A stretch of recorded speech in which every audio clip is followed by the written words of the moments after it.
Buongiorno da Sicilia 24, bentrovati. I titoli di questa edizione.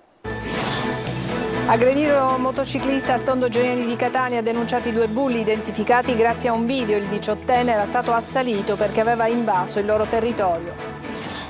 Strage di Ustica, la verità dell'ex premier Amato. Il 19 fu abbattuto da un missile francese. Basta misteri, la Francia chieda scusa. Si riaccende il dibattito, coro di richieste per togliere il segreto di Stato sul disastro costato la vita a 81 persone. Incidente ferroviario di Brandizzo, 2 indagati, un addetto di RFI e un caposquadra di un'azienda esterna. La tragedia, costata la vita a 5 operai, tra questi 2 siciliani, sarebbe stata causata da una cattiva comunicazione. Scusa se non ci sarò, lettera sfogo di un insegnante di sostegno di Gela, rivolgendosi ai suoi piccoli alunni sui social, denuncia un sistema scolastico che non riesce a dare continuità ad insegnamento. Taglia al personale per Caronte Tourist Isole Minori, l'azienda ha annunciato il licenziamento di 71 dipendenti in servizio sui traghetti che garantiscono i collegamenti con Eolie, Egadi e Ustica, la regione cerca una nuova compagnia. Calcio, Catania sfortunato nell'esordio in campionato, vince il Crotone, ma i rossazzurri colpiscono 3 pali. Tabiani, ottima partita nonostante la sconfitta. Stasera esordio in casa in Serie B per il Palermo contro la Feralpi Salò. Il Messina comincia sul campo del Cerignola il suo campionato di Serie C.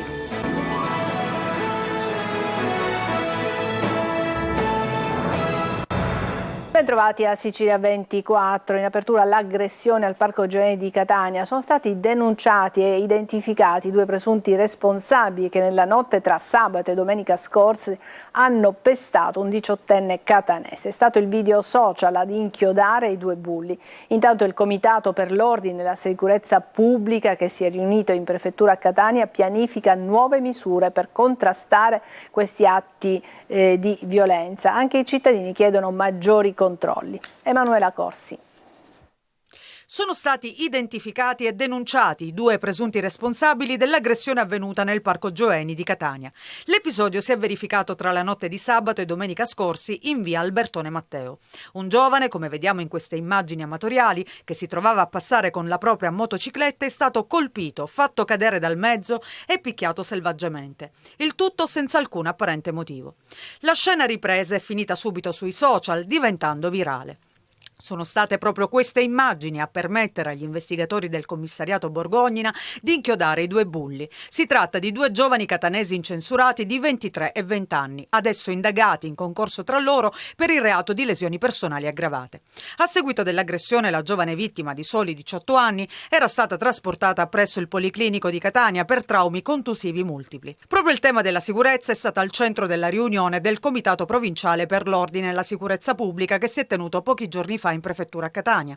Nel corso del vertice interforze è stato concordato di concentrare ulteriormente l'attenzione sulle aree dove si sono registrati episodi di minacce e risse, nonché quelle a maggiore incidenza di spaccio, e di incrementare la visibilità della presenza delle forze dell'ordine sia per prevenire fenomeni criminosi sia per rafforzare la percezione di sicurezza dei cittadini.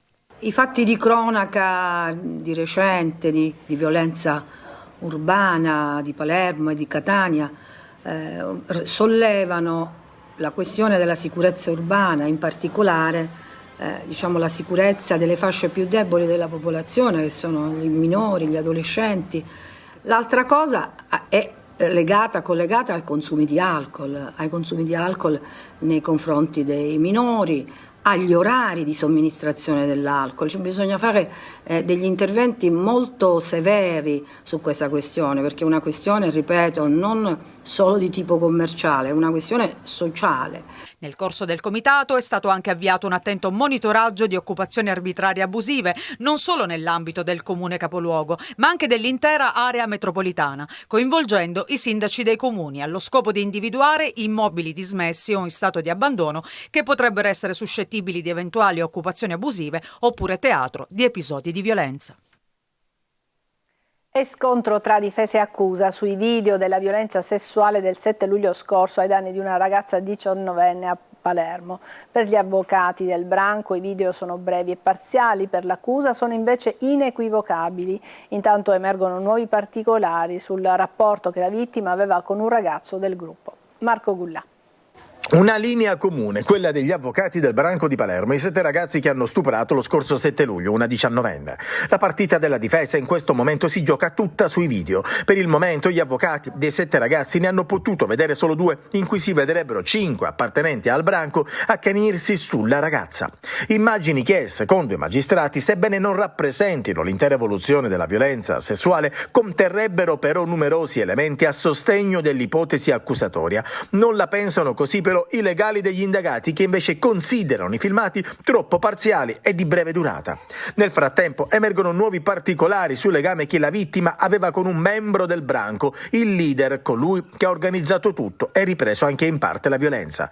In passato ero molto legata a lui, anzi ne ero innamorata, ha detto la vittima agli investigatori, perciò mentre lo guardavo mi veniva da chiedermi perché mi stesse facendo questo, c'era un rapporto pregresso tra noi. Su Instagram intanto la vittima continua a scrivere e a polemizzare con diversi utenti che l'accusano di essere stata consenziente al rapporto. Vi denuncio tutti per diffamazione, ha scritto la 19enne. Volete fare per caso compagnia ai vostri amichetti? Ieri nuova manifestazione di solidarietà a Palermo, questa volta a sfilare ci sono anche gli uomini che dicono no alla violenza sulle donne.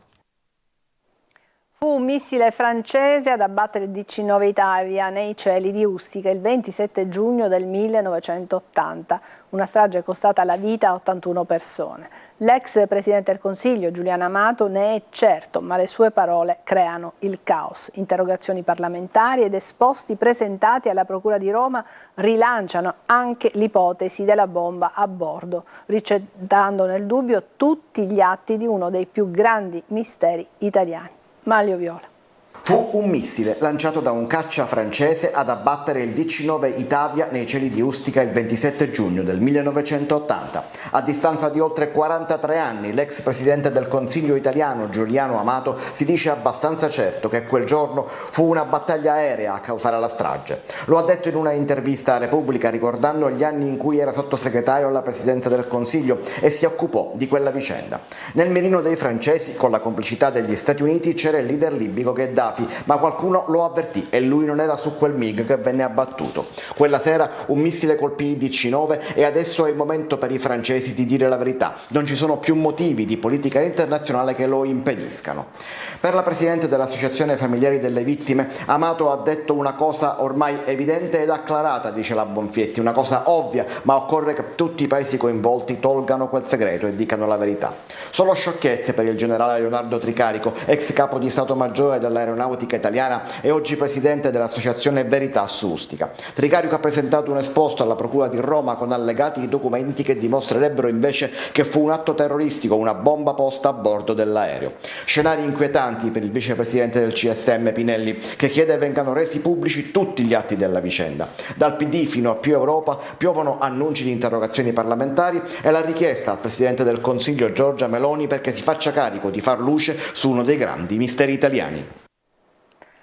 Operai travolti a Brandizzo sulla linea ferrata, indagati 2 sopravvissuti. La procura parla di ipotesi di dolo. Dalle indagini trapela che ci sarebbero state importanti violazioni dei protocolli per il rilascio del nulla osta e delle autorizzazioni a svolgere le manutenzioni sui binari.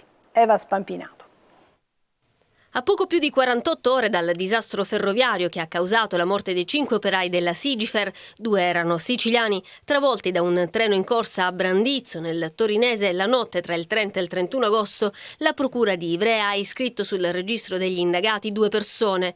Il primo degli indagati è Antonio Massa, 46 anni, l'addetto di RFI al cantiere in cui lavoravano le vittime. Il secondo, Andrea Girardin Gibin, 52 anni, il capocantiere della Sigifer, che si è salvato per miracolo perché ha intravisto i fari del treno in arrivo ed è riuscito a spostarsi sul secondo binario. Da superstiti della tragedia a sospettati di averla provocata. Le accuse sono di disastro e omicidio plurimo con dolo eventuale. I lavori sui binari della linea Milano-Torino sarebbero cominciati senza il nulla osta. Dalle prime indagini emergono delle gravi violazioni della procedura di sicurezza relativa al momento antecedente all'incidente, ha spiegato il procuratore di Ivrea, Gabriella Aviglione. Violazioni dei protocolli per il rilascio del nulla osta e delle autorizzazioni a svolgere le manutenzioni sui binari. E c'è una telefonata agli atti che potrebbe far luce sulle responsabilità. Una chiamata registrata fra l'uomo scorta di RFI Antonio Massa e il responsabile dell'ufficio movimenti di Chivasso. Nell'ultima conversazione si sente prima il rumore dei lavori, poi il frastuono del treno piombato sul binario 1 a 160 km/h e poi ancora le urla disperate. E, dicono dalla procura, in queste conversazioni non c'è l'autorizzazione di Chivasso. Le 5 vittime stavano per iniziare la sostituzione di alcune rotaie quando il treno in transito gli è piombato addosso, uccidendoli sul colpo. Scusa se non ci sarò. A scrivere sui Facebook questa frase in una lunga lettera indirizzata ai suoi alunni, un insegnante di sostegno precaria. Uno sfogo il suo che denuncia un sistema scolastico che non riesce a dare continuità e che da gela dà voce a un malessere diffuso. GR Italia. Scusami se non ci sarò, anche se non è colpa mia. Inizia così il lungo post che Denise, giovane insegnante di sostegno, ha voluto idealmente scrivere a tutti quei bambini che all'inizio di questo nuovo anno scolastico non rivedranno i loro insegnanti a causa di un sistema scolastico incongruente e spesso ipocrita che non riesce a dare continuità all'insegnamento. Il post di Denise si è trasformato in brevissimo tempo nella voce di tantissimi altri docenti in Italia che si trovano in questa situazione, un purgatorio che non dà loro certezze e danneggia alunni e famiglie che si trovano già a sostenere situazioni di difficoltà. Purtroppo ci sono tantissimi insegnanti nelle mie stesse condizioni e che vivono il precariato con demotivazione e frustrazione. Purtroppo al giorno d'oggi nessuno si sta prendendo la responsabilità di cambiare la situazione. Solo nell'ultimo anno, secondo i dati di Orizzonte Scuola, dei circa 186.000 docenti di sostegno, soltanto poco più di 80.000 avevano un contratto a tempo indeterminato, mentre il resto rimane precario. Questa mancanza di stabilità, sia per gli studenti che per i docenti, non fa altro che minare la qualità dell'istruzione offerta e la capacità di offrire un supporto efficace agli studenti che più ne hanno bisogno e che spesso sono costretti a rivolgersi a professionisti privati. Il precariato porta inevitabilmente a una condizione di disagio i bambini con disabilità, e dopo i sacrifici che sono stati fatti per raggiungere, un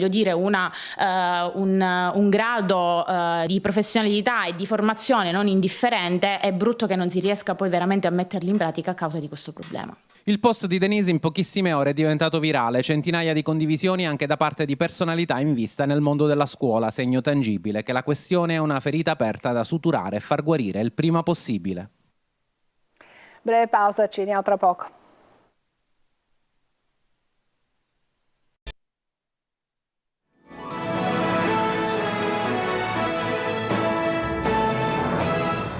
Seconda parte di Sicilia 24. Caronte Tourist annuncia 71 licenziamenti dopo l'addio alle tratte per le isole minori. Alle Eolie c'è preoccupazione mentre la Regione si muove per assicurare i collegamenti. Sentiamo Francesco Triolo. Dal 30 settembre Caronte Tourist Isole Minori non eserciterà più i collegamenti da e verso le isole Eolie, le Egadi e Ustica ed è pertanto costretta al licenziamento collettivo di tutto il personale alle proprie dipendenze che vi è attualmente adibito. Così la compagnia di navigazione messinese ha avviato la procedura di licenziamento collettivo per un totale di 71 dipendenti, 8 comandanti, 4 primi ufficiali, 3 secondi ufficiali, 7 direttori di macchina, 7 nostromi, 23 marinai, 4 giovani di coperta, 4 mozzi, 8 operai motoristi e 3 comuni di macchina. La vicenda nasce dal sequestro delle 3 navi traghetto Elga, Bridge ed Ulisse ritenute non conformi al trasporto di persone a mobilità ridotta. Una tesi questa sempre respinta dall'armatore. Una situazione che preoccupa non poco alle isole Eolie. Gli albergatori hanno evidenziato come il braccio di ferro tra Regione e Caronte Tourist sui collegamenti marittimi con le isole minori rischia di stritolare le fragili economie locali e hanno chiesto un incontro urgente con il Presidente della Regione e l'assessore Aricò. La risposta della Regione è stata l'avvio dell'iter per assegnare i servizi di collegamento navale per le isole minori attraverso una procedura negoziata. 4 i lotti previsti, il primo riguarda le isole Eolie, ha un importo complessivo di 33.600.000 euro, il secondo per le Egadi ammonta a circa 14.800.000 euro, il lotto relativo ai collegamenti con Pantelleria ha un importo di circa 24 milioni di euro, mentre l'ultimo per Ustica di circa 15 milioni e mezzo di euro. Grande successo per il concerto degli Articolo 31, il duo rap simbolo degli anni 90 che ieri sera ha fatto scatenare il pubblico della Villa Bellini di Catania nell'ambito del cartellone estivo di spettacoli Catania Summer Fest. Eva Spampinato.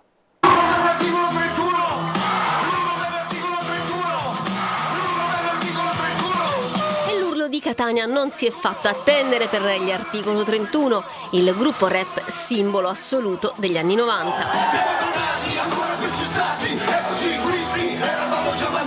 Un urlo esploso dai 10.000 della Villa Bellini, arrivati da tutta l'isola per sentire dal vivo J-Ax e DJ Jed, ricongiunti dopo una separazione durata 17 anni e adesso di nuovo insieme a far rime e saltare sul palco. Un'intera generazione è cresciuta ascoltando l'italiano medio, Tranchi Funky, La mia ragazza Mena, 2030, così com'è, Oi Maria, Domani. Brani racchiusi in 9 album pubblicati dal 1990 al 2006.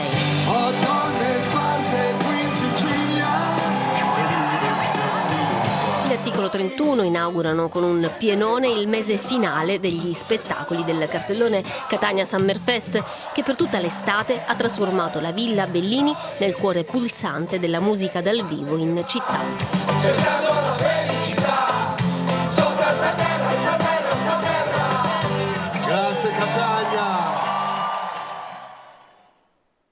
Breve pausa e poi il calcio con Catania, Palermo e Messina.